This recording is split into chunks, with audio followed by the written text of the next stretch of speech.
정동영 통일부 장관의 대북 무인기 유감 표명과 관련해 김여정 북한 노동당 부부장이 비교적 긍정적인 담화를 내놨습니다. 남북관계 변화에 대한 실마리가 보이는 건가 작은 기대를 품게 되는데요. 2026년 북한이 어떠한 방향으로 나아갈지 우리는 어떻게 대응해 나가야 할지 짚어보겠습니다.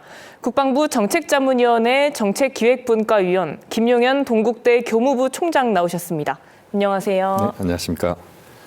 네, 부총장님. 네네. 먼저 2026년 전반적인 북한 정세 전망을 여쭙겠습니다. 네네. 2026년은 북한에게 대화를 추구하는 해가 될까요? 아니면은 핵능력 완성을 추구하는 강경한 한 해가 될까요?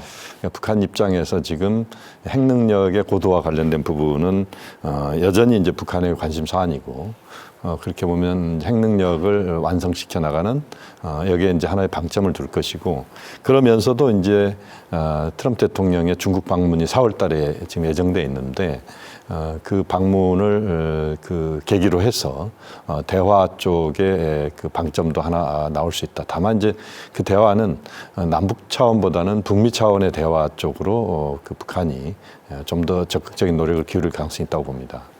네, 국정원이 조건이 충족되면 북한이 북미 대화에 호응할 수 있다고 보고했는데 그 조건이라는 게 결국 미국의 제재 완화라고 봐야 할까요? 아니면 핵 보유국 인정 등 다른 조건이 필요할까요?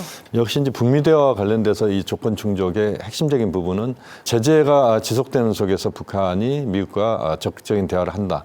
뭐 이렇게 보기는 어렵다. 그렇게 보면 제재와 관련된 부분에서 역시 이제 그 조건이라고 하는 것이 하나 있을 수 있을 것 같고요. 그 다음에 이제 북한은 미국과의 대화를 하는 데 있어서 핵 보유국을 인정받은 상태에서 대화하겠다. 이게 이제 북한의 입장이고.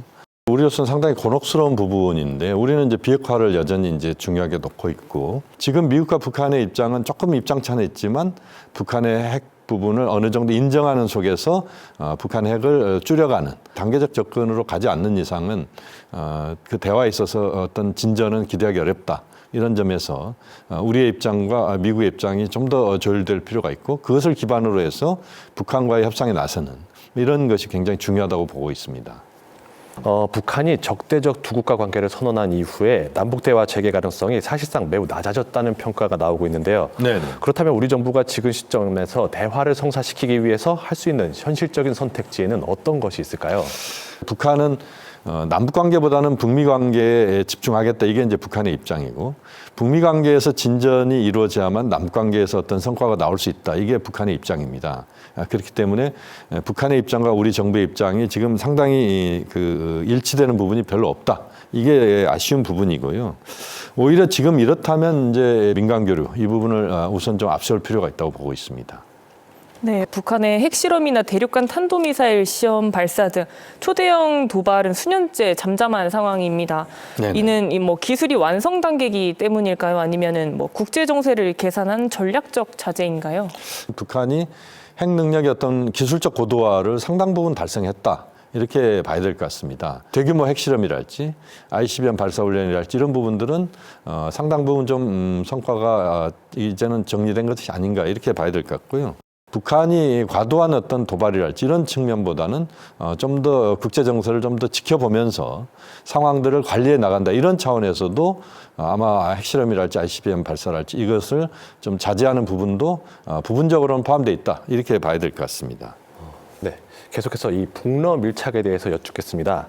북한의 우크라이나 전쟁 파병 이후 북러 관계는 사실상 최고 수준으로 평가되고 있는데요. 네네. 북한이 북러 밀착을 통해서 얻을 수 있는 가장 큰 실질적 이익은 무엇이라고 보십니까? 실질적 이익은 두 개입니다. 하나는 이제 경제적 이익이라고 봐야 되는데 러시아로 파병되어 있는 군인들이 1만 명 정도 되고 또 거기에는 지금 최근에 이제 공병대가 파견되기 시작한 것 같습니다. 그것은 이제 그 전후복구랄지 또는 전쟁 과정에서 그 공병의 역할이 필요한 부분들이 많이 나오고 있다 이렇게 봐야 되는데 그것은 이제 북한으로 송금이 상당 부분 이루어질 수 있는 겁니다. 그러니까 러시아 루블화가 이 전쟁 파병된 군인들의 월급이랄지 이걸 통해서 이제 북한으로 들어오고 이게 북한 경제에 이제 일정 정도 숨통을 트는 그런 역할을 할 수 있습니다. 또 북한이 러시아로부터 비공식적인 어떤 경제 지원을 받고 있다 이렇게 우리가 보고 있는데 그것도 역시 하나 중요한 요소다 이렇게 봐야 됩니다.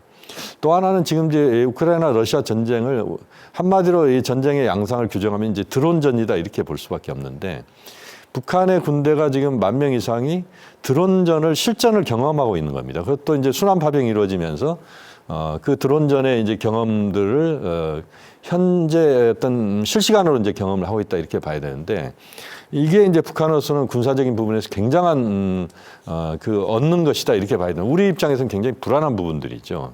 그만큼 북한이 군사적으로 또는 경제적으로 얻는 것들이 굉장히 많다 이렇게 봐야 되겠습니다. 정확하게 그 증거를 찾기는 어렵지만 러시아에서의 고급 군사 기술이 북한으로 들어가고 있고 북한이 그것을 실험하고 있고 또 한편으로는 이제 러시아의 그 실험을 대신하고 있는 것으로도 느낄 수 있을 정도로 북한의 고급 군사 기술 능력이 획기적으로 개선되고 있다. 이 부분도 우리가 상당히 우려스럽게 봐야 되는 부분이라고 봅니다. 네. 북한이 4대 세습을 위해서 김주애를 후계자로 내정하는 단계라는 국정원 분석이 나왔습니다. 네네네. 북한 후계 구도에 대한 말씀 부탁드리겠습니다. 저는 아직까지는 후계 구도가 완성됐다 이렇게 보기는 어려울 것 같고요. 후계 구도의 가장 앞선 후계 구도의 후계자 1순위는 지금 김주애다 이렇게까지는 볼 수 있을 것 같습니다. 그러니까 김주애가 아직 나이가 어리고 또 여성이고 여러 가지 좀 핸디캡이 현재로서 있는 것 같습니다. 그 과정에서 후계자로서의 어떤 그 선두에 서서 계속 학습하고 있는 과정이라고 봐야 될 것 같고요. 그렇다고 해서 이제 김주애가 곧 후계자다라고 단언적으로 이야기하기보다는 이 부분은 좀 더 열어놓고 좀 봐야 되는 부분이 아닌가 저는 그렇게 보고 있습니다. 네, 지금까지 국방부 정책자문위원회 정책기획분과위원이신 김용현 동국대 교무부총장과 함께했습니다. 네, 오늘 말씀 감사합니다.